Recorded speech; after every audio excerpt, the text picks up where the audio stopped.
Welcome to Positive Outcomes, where leaders turn hard-won experience into income, impact, and freedom. Hello, everyone. Welcome to Positive Outcomes. I am so excited today because we are going to have an amazing conversation and I'm looking forward to it. This is where professionals and leaders turn their expertise into income, impact, and freedom. And of course, I am your host, Dr. Dorine. So today, let's talk about our guest for today. Today's guest is Lisa. Lisa is the president of AAR Partners, an agency search consultancy that has been connecting marketers and agencies. Oh my God, since 1980. I know some of you guys know about. Okay. With nearly 25 years of experience, Lisa has built a reputation of forging lasting partnership, managing agency reviews for major brands like Ancestry, Ruba Tourism, and Panera Bread. Now you make me want to go to Panera Bread because I love it. I love Panera Bread. While constantly innovating the agency's search process. She's also the co-founder of Access Confidential, creator of the AAR Agency Growth Program, and the driving force behind SMAART, search and repurpose the pitch. I want her to repurpose us tonight, guys. I am looking forward to that. All designed to reshape how agencies and marketers connect. And this is really important. To reshape connection is really what we need, right? Lisa's expertise has been featured in ADH, ADWeek, Forbes, Media Post, and more. And she is a sought-after speaker at top conferences nationwide. What amazing person we have tonight. And I'm so looking forward to it. Lisa, welcome to Positive Outcomes. Oh my gosh, thank you, Dr. Dorine. That's awesome. First of all, if anybody's doing the math, obviously I have not been part of AAR since 1980. But I followed in some amazing footsteps a little before me. So I showed up in 2001 at AAR Partners. The original founder was out of London, and then I became her business partner, Leslie Winthrop, in 1980, opened the doors in the United States. And then I've been here for the past going on 25 years, which is really hard to believe. I started my career in the advertising industry in the early 90s at Young Rubicam. May it rest in peace. It's no longer in existence, but I found my way over to AAR Partners early 2000s, 2001, and I've been here ever since. And we created a couple of other businesses within the business, including Access Confidential, which was acquired in 2018 by Winmo, which I've been part of the group for the past 7 years. So a lot of twists and turns, which is part of this conversation, I'm sure. Yes. You know what? You never know what's going to be coming in front of you. And if you think of the glass as half full versus half empty, well, I think you could turn a lot of crazy twists and turns into some really positive outcomes. Wow. I love that, guys. I told you that this is just going to be an amazing conversation. And I love the diversity of thinking, the processes, the journey is just amazing. So Lisa, let's start with your early days, right? What first drew you into the world of marketing and advertising? Well, that is a loaded question. I never thought about marketing and advertising. In fact, I was gung ho from the early age of 8, 9, 10. I wanted to be an architect. And for those of you that remember the TV show, The Brady Bunch, Mike Brady was the guy that I wanted to follow in his footsteps and be an architect. And I still, till today, love architecture. I really, truly do. I love living in New York City. I grew up right outside of Manhattan. To me, it's the greatest city in the world.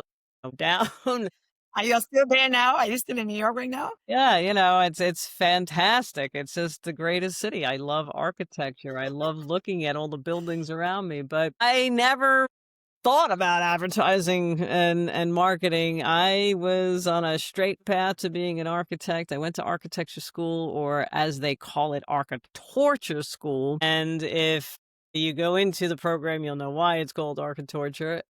But I quickly learned after about a year and a half, unfortunately, I couldn't quite do the math. So I had to figure out, like I said, something gets thrown in front of you. What do? Right? Do you just crawl into a hole?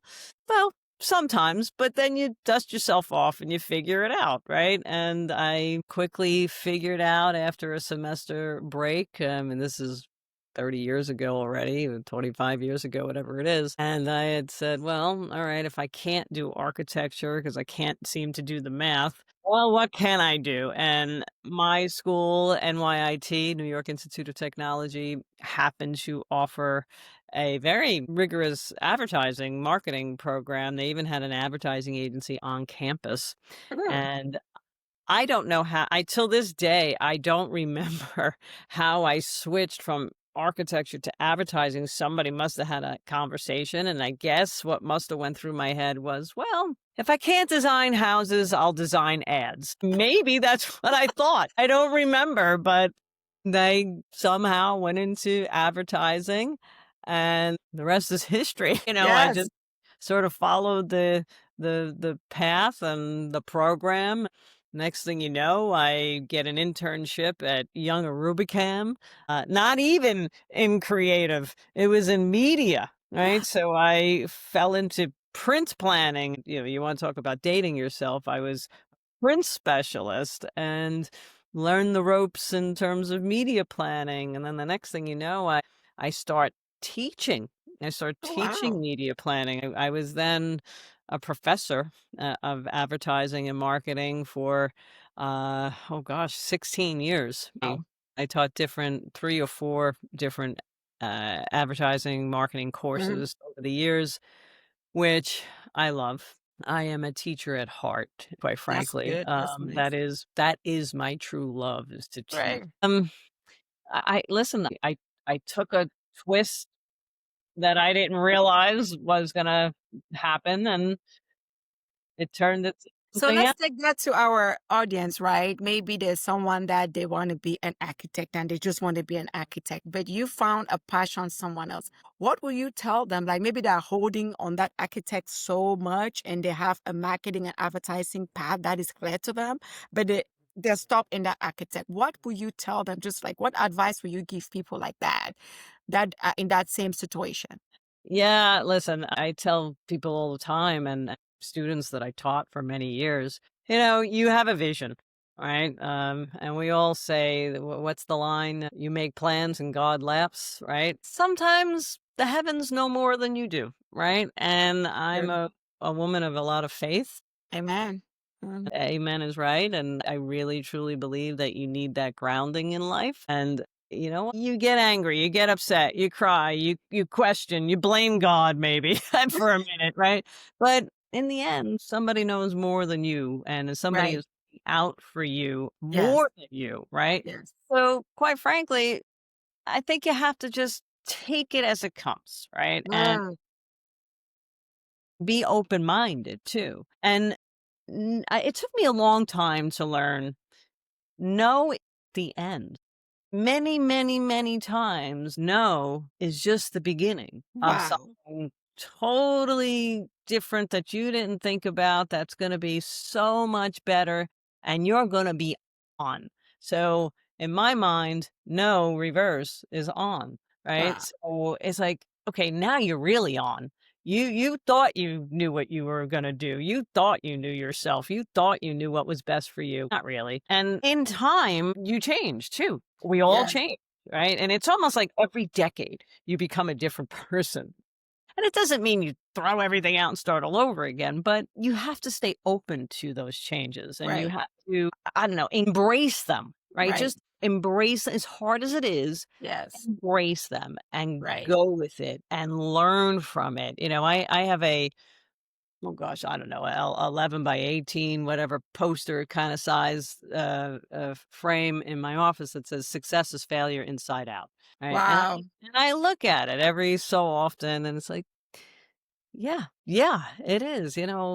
Failure is not always failure the way we think about it. And it's funny, I was having a conversation yesterday on another podcast, believe it or not, and I was talking about how, we're trained from a young age to avoid failure. Mm, Not the F word, right? Not the F word. Stay away yeah. from the F word. Yeah.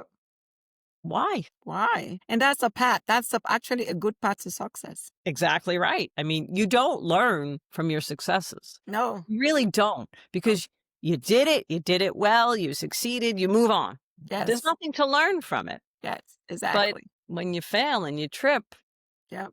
fall on your face and you listen, I've laid on the floor and stared at the ceiling, crying my eyes out, thinking, I'm going bankrupt. I don't know what I'm going to do. Right. Hey, But God okay. always makes a way. You know what? You have to pray through it. You Mm. have to meditate through it. You have to Work to it. work through it. You have to, of course, think through it, but you Mhm. can't. And listen, I'm the biggest worry wart on the planet too, but you have to try not to worry through it, right? Right. It's it's tough. It's Right. much easier said than done, of course, Yes. right? But Exactly. we're training. I look at all the kids today, and for the past, I don't know, 10 years or so, everybody gets a trophy. No, I don't believe in that. I don't believe in, beating somebody up, but you know what? As a child, You have to earn it. you have to earn it. And as a parent or an adult that's, providing or taking care of that child or supporting that child, well, then it's your job to say, hey, let's talk about it. It's okay. So you didn't get that trophy. So what? What does it mean? Why not? Exactly. What could you do next time? Let's get Mm, stronger over it, right? Life exactly. is always going to throw things at you. You Yeah. know what? You get stronger over it. You learn from it. You don't crawl up into a bowl and say, I'm never going to amount to I'm a anything. failure. I can do this and complain. Like we're doing a disservice to kids. Mm. That's amazing. You have dropped a lot of nuggets before I go to the next question. You have dropped amazing nuggets here. And I just want the viewers to remember that no is on in reverse. If you spell it, let me make it take it to like an elementary school level. If you spell no N-O and you reverse it, it's O-N. So I took that down. No is when you reverse it is on. So when you hear that no means that it's about to be an on, right?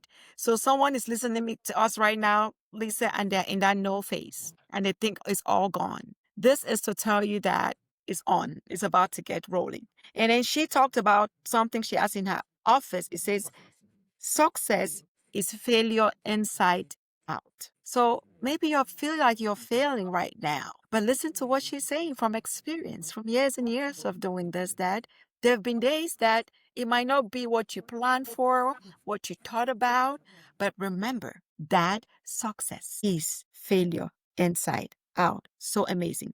So Lisa, let's go back to AAR Partners, right? You said AAR Partners has been around since 1980, but you really modernized it. Where were some of the first big challenges that you tackled when you stepped into that leadership role? Oh my goodness. There are a lot of challenges. Listen, there are challenges every single day, and certainly year by year. And there should be. Everybody always thinks, okay, I overcame something. That's it. We're done. We're good. No, the fact of the matter is you can't improve. You can't expand. You can't grow if you stop. If you think that, okay, it's over. I've solved that. We're done. No, you're always in beta mode. Right? And that's hard for me too. I'm one of those people that I like to cross it off the list because it gives me the dopamine shot, right? I love that when I cross something off. Sometimes I add it to the list and then I cross it off to get a quick fix. Right? It's like I'm just one of those people, right? And a lot of people are like that. They like to cross something off and be done, but you're never done. And that's the thing I got to remind myself of. And as a leader in a company or in a business, you're just never done. right? You have to keep going. You have to keep changing. You have to embrace the change. You have to keep growing, right?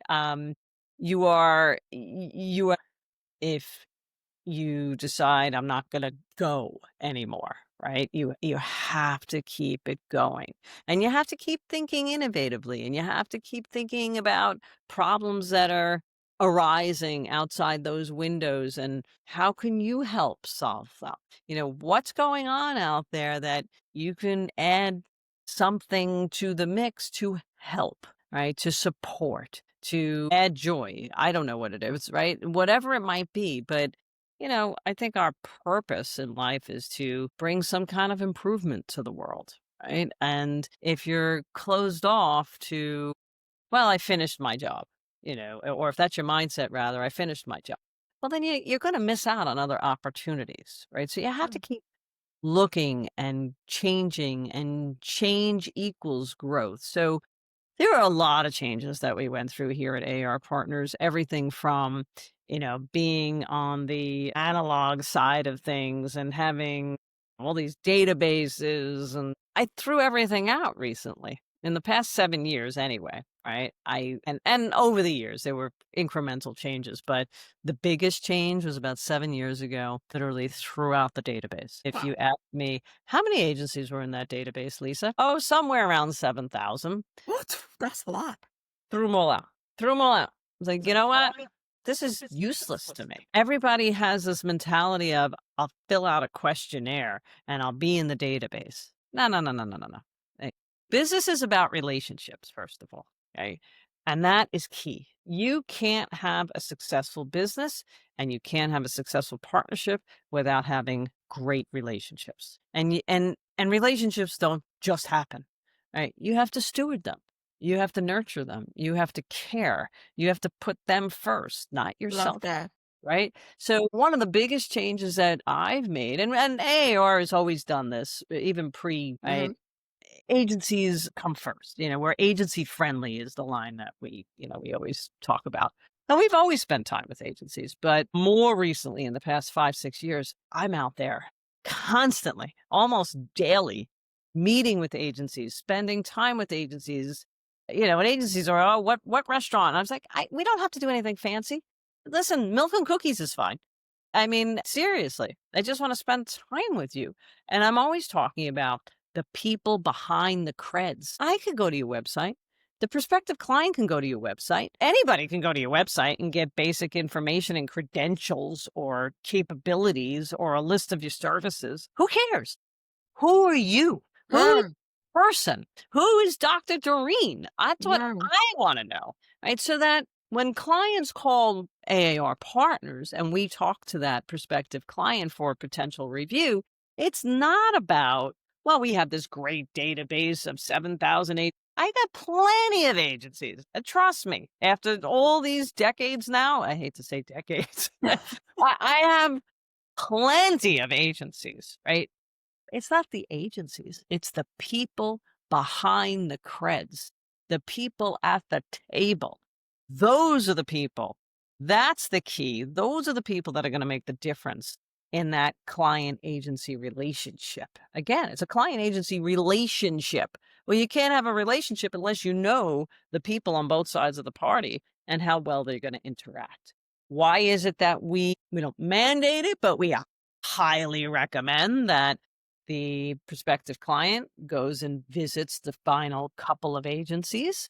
Why? Why do we say, listen, you really should go visit those last 2 or 3 agencies? What's so important about that? Now we got to get on a plane. We got to travel wherever. Travel is, more annoying than ever.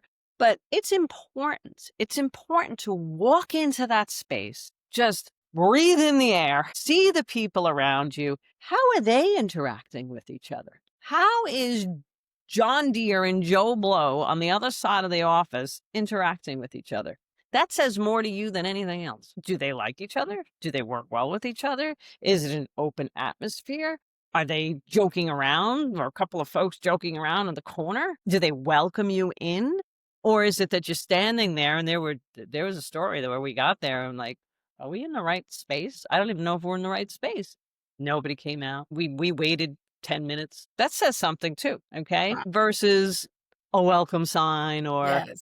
some people in the lobby. The Yeah. past guy was with clients, and a couple of folks from the agency are downstairs in the lobby welcoming us in and bringing us up. Yeah, I mean, people say, well, that's pitch theater. Yes and no. Yes and no. Honestly, I think more no. I think it's just human interaction and Wow. being a human being. Yes. Yeah. Eh, How, Nurturing that too. how do you want to be treated? Right?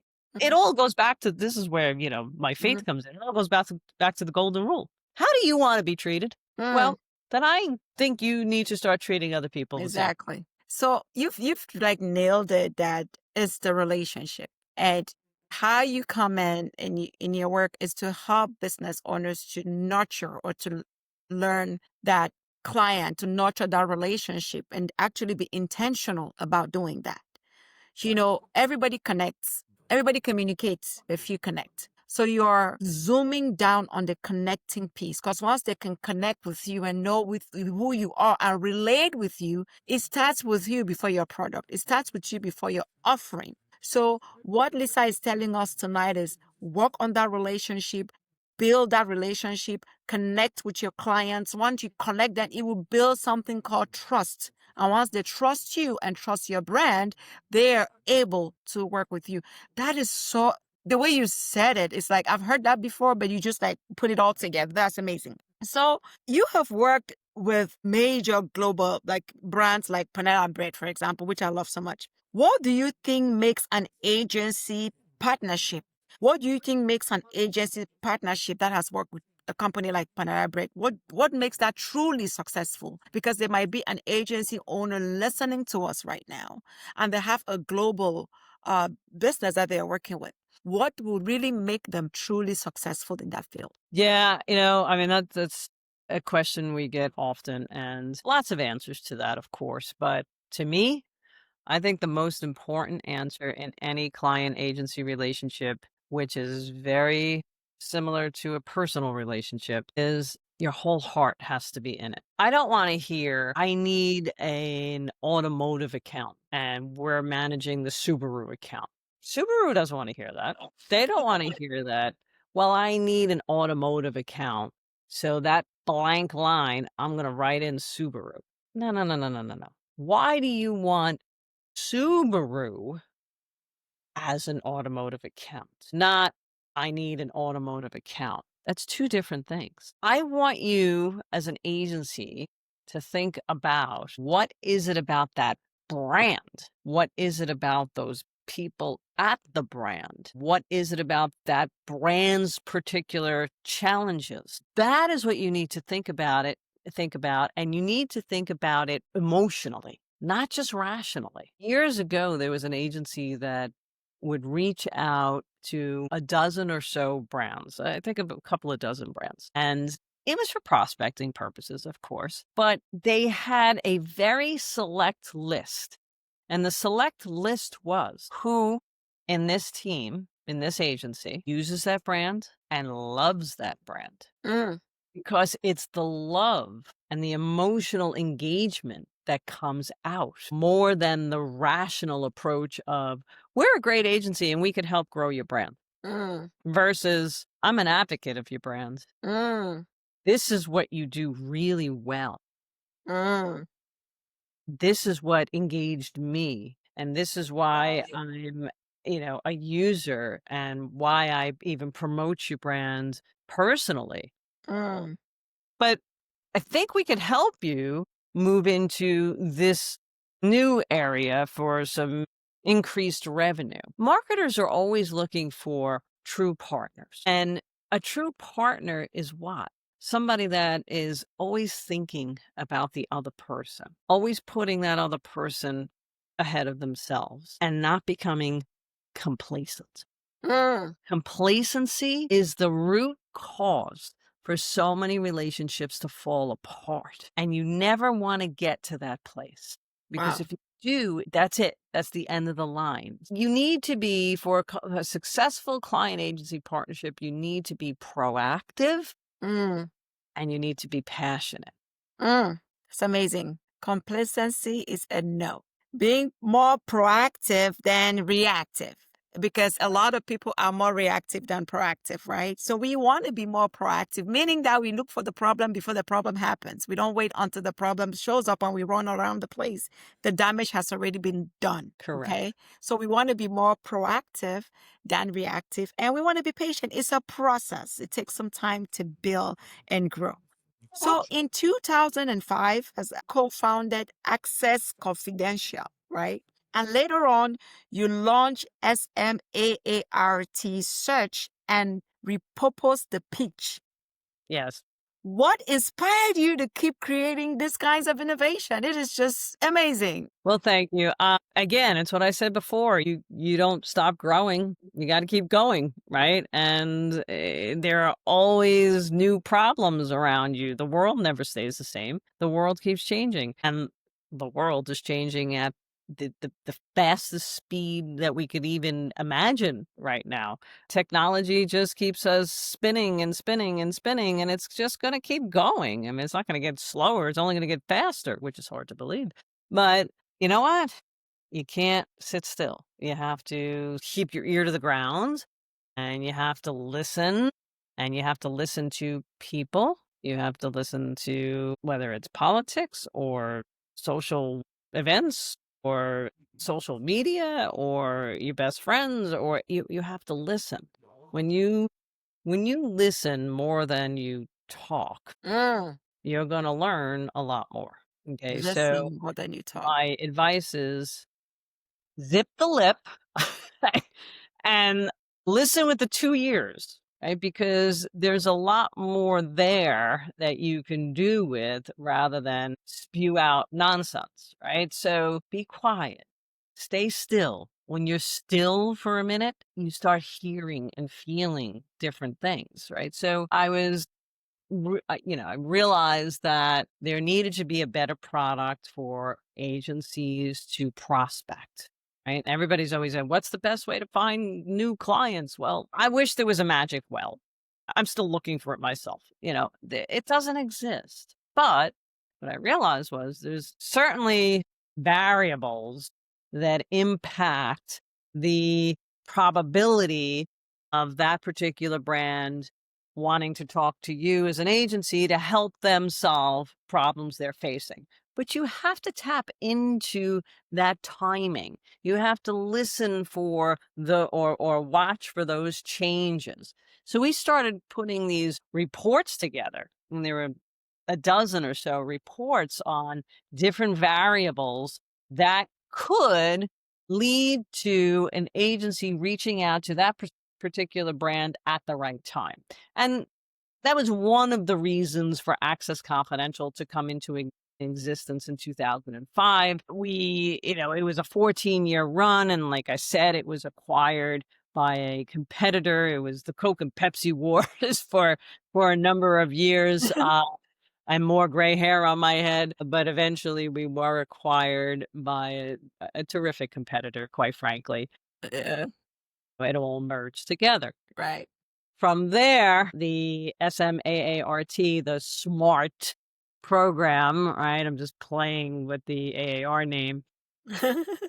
Again, the smart search is what it led into. There are lots of little smart programs, but the smart search agency portal for marketers is what has been developed today. It took about a year or so to develop. It is out there. We went through a number of beta tests to do another official launch to procurement officers. And basically what that's about is self-service reviews, right? So what I've watched over the decades is that more and more and more and more, particularly procurement officers, are doing agency reviews in-house, internally.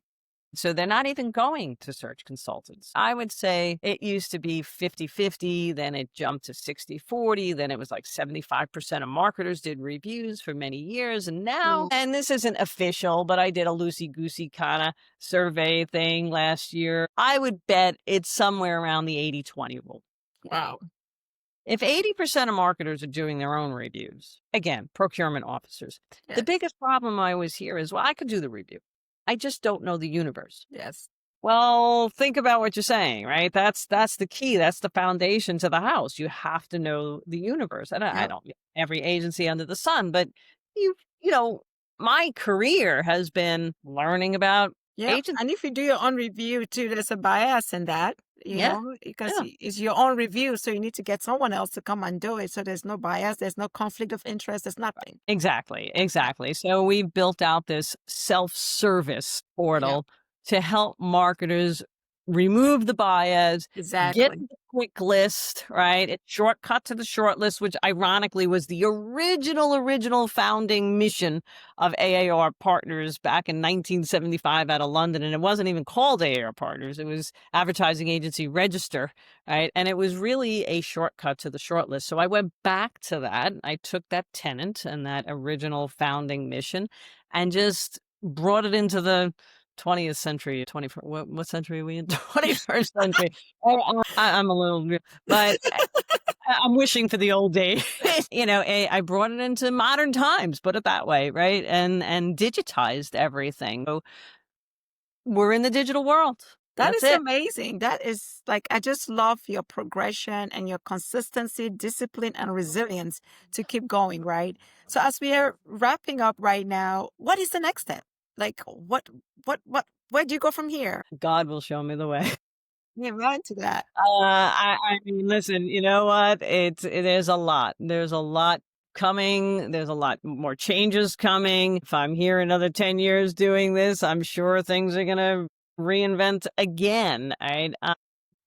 Yeah, there's a few cards up my sleeve. I'll keep it there for the moment because who knows, right? It all depends on what I'm hearing and seeing. And digitization is really where we are. So I'm going to keep going along that path. But Mm. just to give you a little sneak behind the curtain, I want to try to pull in more cultural compatibility into the review process earlier in the stages as we do now when we manage reviews, do our own reviews when AAR manages the reviews versus the digitization of reviews.